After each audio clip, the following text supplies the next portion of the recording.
HMS Prince of Wales docked in Australia for the Royal Navy's first aircraft carrier visit since 1997, marking a milestone in UK-Indo-Pacific relations despite past mechanical difficulties. The Royal Navy's flagship aircraft carrier, HMS Prince of Wales, arrived at the Australian naval base HMAS Coonawarra near Darwin Harbour on Wednesday. This marks a milestone for Operation Highmast, the UK's multi-month aircraft carrier deployment to the Indo-Pacific region.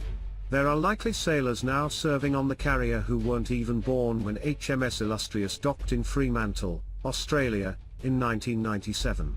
That was the last time a British aircraft carrier docked at an Australian naval base.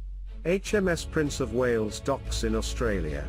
Upon docking, the crew were treated to a traditional welcome to country ceremony on the wharf by the indigenous Larrakia people, the historic landowners and custodians of the Darwin region, the Royal Navy said in a statement. HMS Prince of Wales, leading Carrier Strike Group 2025, CSG-25, recently participated in the Australian-led international military exercise Talisman Sabre 2025, which involved more than 35,000 personnel from 19 allied and partner nations. For the first time, the exercise took place in Papua New Guinea as well as in Australia. During the exercise, the Royal Navy aircraft carrier conducted joint air operations with aircraft from the United States Navy's only forward deployed aircraft carrier, USS George Washington, CVN-73. This was the first bilateral exercise for the nuclear-powered Nimitz-class aircraft carrier since it returned to Japan last November after completing its midlife refueling and complex overhaul, RCOH, in 2023. CSG-25 proceeded largely without incident, except for one of its air wing fighters, which was grounded in a distant country for the past month.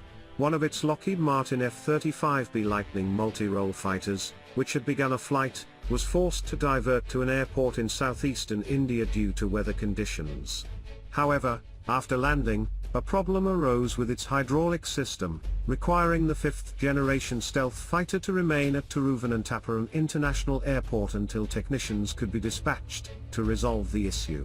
Only last Tuesday did the F-35B, a short takeoff and vertical landing variant of the Joint Strike Fighter, finally begin its return flight to the UK.